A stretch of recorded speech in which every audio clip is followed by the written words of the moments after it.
Irmãos e amigos do canal em Cristo, sejam bem-vindos ao Clareza Teológica.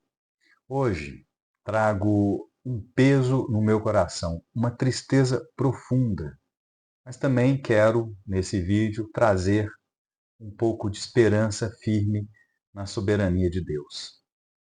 Há poucos dias atrás, eu visitei uma igreja presbiteriana onde, há muitos anos atrás, meu pai foi pastor e, e eu frequentei uma igreja histórica, enraizado na tradição reformada, que já foi um farol de luz.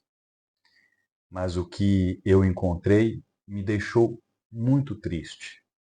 Um templo quase vazio, uma liderança desorientada e uma mensagem bem distante da palavra de Deus. Como teólogo calvinista, não posso me calar.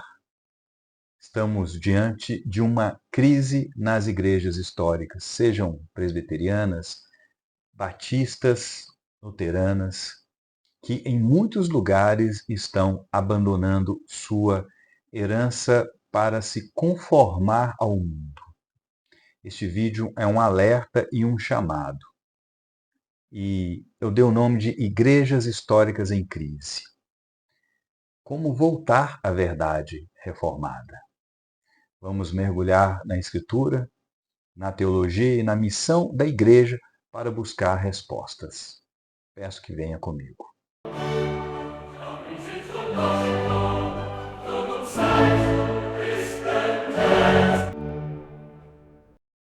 Quero compartilhar o que eu vi. Não vou citar nomes, não vou citar nada que leve a uma identificação da igreja, porque minha intenção não é essa, e por respeito e ética, mas com muita honestidade. Nós fomos em um culto matinal, o culto das 10 horas da manhã, numa igreja que já foi vibrante. Havia apenas um pequeno grupo, cerca de 18 pessoas estavam presentes.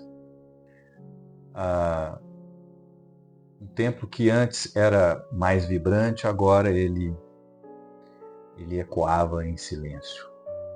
O pastor, vestido tradicionalmente com um talar preto, que é um símbolo da reverência presbiteriana, parecia muito mais preocupado em redes sociais do que pastorear aquele pequeno grupo de fiéis.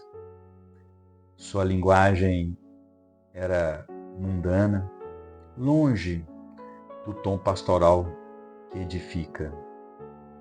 Ele usava adereços no corpo que chamavam muito mais atenção para si, para a sua pessoa, do que a atenção que nós temos que dar para a mensagem, a palavra de Deus. Não havia um presbitério presente, uma pessoa ou outra mencionada, mas sem função clara. Um pastor idoso que era citado mais para dar uma sustentação ao que ele falava, mas um conselho ativo, essencial à eclesiologia reformada, não havia. A pregação foi o que mais me deixou triste, mais cortou meu coração. Não fomos incentivados a estar em contato com a Bíblia, a pegar a Bíblia, a abrir a Bíblia. Em vez disso, nós recebemos um panfleto com uma versão pessoal da palavra, como se a Escritura precisasse de adaptações.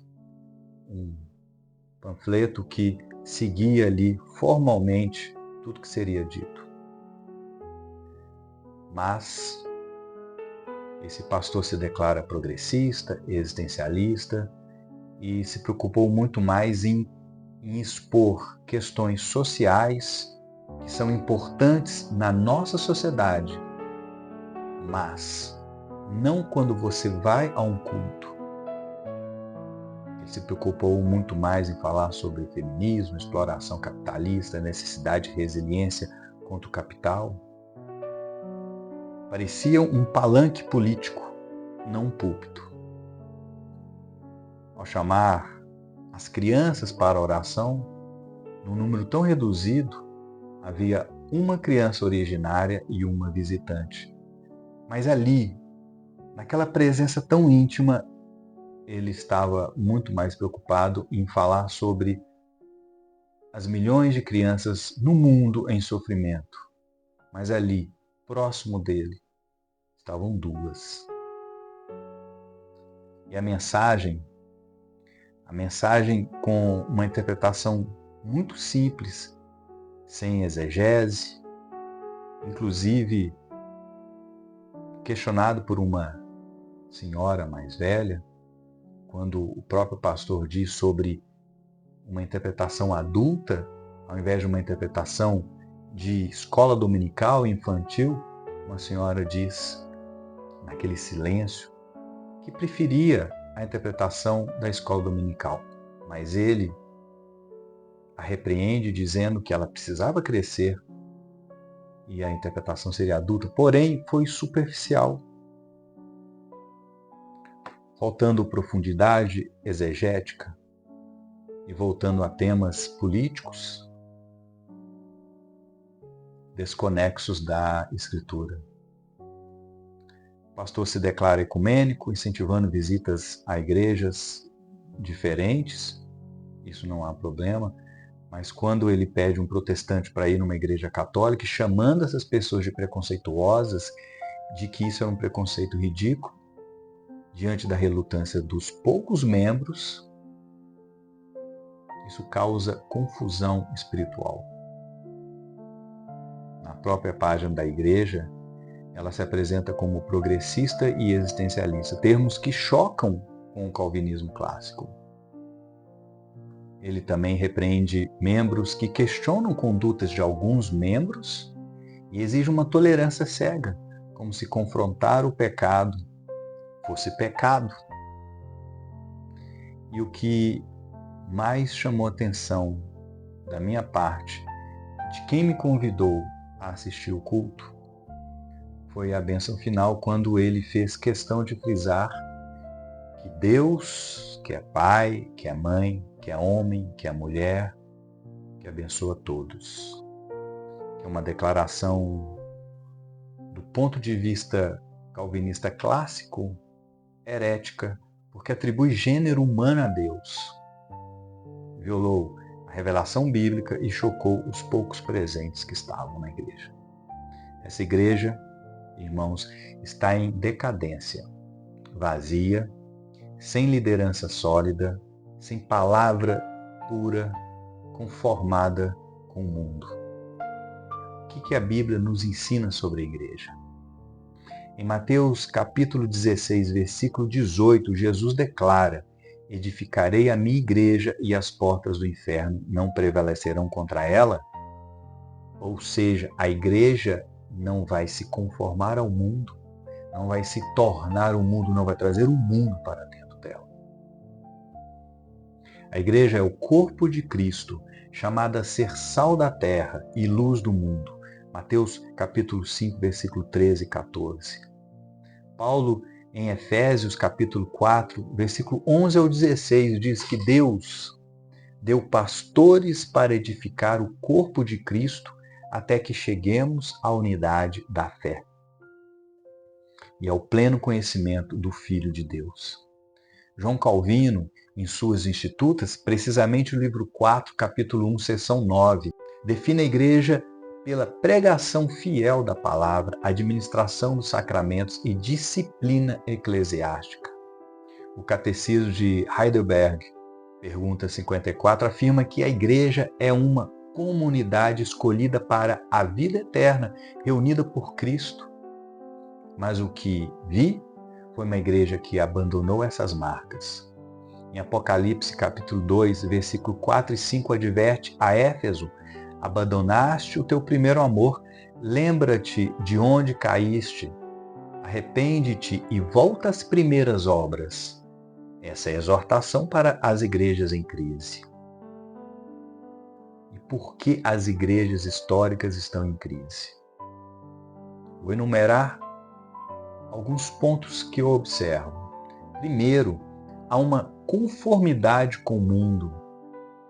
Em Romanos capítulo 12, versículo 2, nos exorta: não vos conformeis com este mundo, mas transformai-vos pela renovação da vossa mente. O pastor que eu vi ali trocou a pregação de Cristo crucificado, 1 Coríntios capítulo 2, versículo 2, por ideologias seculares, que têm o seu lugar para serem ditas, não no púlpito. Feminismo, anticapitalismo, existencialismo. Martin Lloyd Jones, em Pregação e Pregadores, alerta: o púlpito não é lugar para opiniões humanas, mas para a palavra de Deus.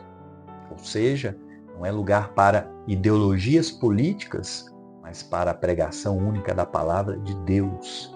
Ensinar a palavra de Deus, confortar os irmãos na palavra de Deus. Segundo, há uma crise de liderança. Em Tito, capítulo 1, versículos 5 a 9, exige presbíteros qualificados que governem com sobriedade e sã doutrina. A ausência de um presbitério e a postura midiática mostram uma liderança desestruturada. Terceiro, há um abandono da Escritura. Em 2 Timóteo, capítulo 3, versículos 16 e 17, declara: toda Escritura é inspirada por Deus e útil para ensinar, repreender, corrigir. Um pequeno panfleto, ele não substitui a Bíblia. Quarto, o ecumenismo indiscriminado e a tolerância forçada diluem a verdade. Em Gálatas capítulo 1, versículo 8, adverte contra o outro evangelho. Por fim, a heresia de atribuir gênero a Deus viola Deuteronômio capítulo 4, versículo 2, nada acrescentareis à palavra que vos mando. Essa crise não é nova. Agostinho, em Confissões, livro 10, capítulo 27, diz: nosso coração está inquieto até que repouse em ti. Quando a igreja busca relevância no mundo, ela perde o repouso em Deus. Na série Evangélicos no Brasil, que eu fiz os 3 vídeos na semana passada, eu critiquei o viés da Globo que exalta pentecostais e desvaloriza históricos. Mas também, nesses vídeos, eu alertei: a igreja não é ferramenta secular, não é ONG, não é palco, não é palanque político. Ela deve libertar em Cristo. João, capítulo 8, versículo 32. Não escravizar por ideologias ou vaidade. A igreja que visitei está escravizada, vazia, sem crianças, sem coral, sem doutrina, liderada por um pastor que parece mais um influenciador do que um servo de Deus. Mas a esperança. Como voltar à verdade reformada? Primeiro, restaurar a pregação expositiva. 2 Timóteo 4, versículo 2, ordena: prega a palavra a tempo e fora de tempo. Pastores devem abrir a Bíblia, ensinar exegese e confrontar o pecado com graça. Segundo, fortalecer a liderança. Atos 14, versículo 23, instrui a ordenar presbíteros em cada igreja. Um presbitério ativo garante coerência, assertividade, retidão, doutrina pura. Terceiro, revitalizar a missão. Mateus capítulo 28, versículo 19 e 20, nos chama a fazer discípulos. Igrejas como o Projeto Cristolândia, da Convenção Batista, mostram que é possível combinar caridade com o Evangelho. Nos vídeos que eu falei sobre o documentário do G1, eu cito o trabalho na Cristolândia, a quantidade de pessoas que foram resgatadas, mais de 2.000. Quarto, preservar a liturgia reformada. Salmos, hinos, como Cantai Todos os Povos e confissões como o Catecismo de Heidelberg, conectam-nos à nossa herança. Dizer só que somos tradicionais, cantar uma canção mais tradicional ou outra, não nos faz tradicionais, Quando na palavra não somos tradicionais, estamos desviando da palavra, estamos ensinando outra coisa. Quinto, formar a nova geração. Em Provérbios, capítulo 22, versículo 6, exorta: educa a criança no caminho em que deve andar. Escolas dominicais robustas atraem famílias. Sexto, aplicar a disciplina com amor. Em Mateus capítulo 18, versículo 15 e 17, orienta a corrigir o pecado, não silenciá-lo, para manter a santidade da igreja, para manter a coerência da ideologia, para manter a atualidade da igreja, para se conectar com o mundo, com as novas gerações. Irmãos, a minha tristeza é um chamado. A igreja presbiteriana e todas as históricas, essa igreja, ela pode ser luz novamente. Em Apocalipse, capítulo 3, versículo 2, exorta Sardes: ser vigilante e consolida o resto que estava para morrer. Não lutamos por tradição, mas pela glória de Deus. Como calvinistas, cremos na soberania de Deus, que preserva sua igreja. Leia Apocalipse 2,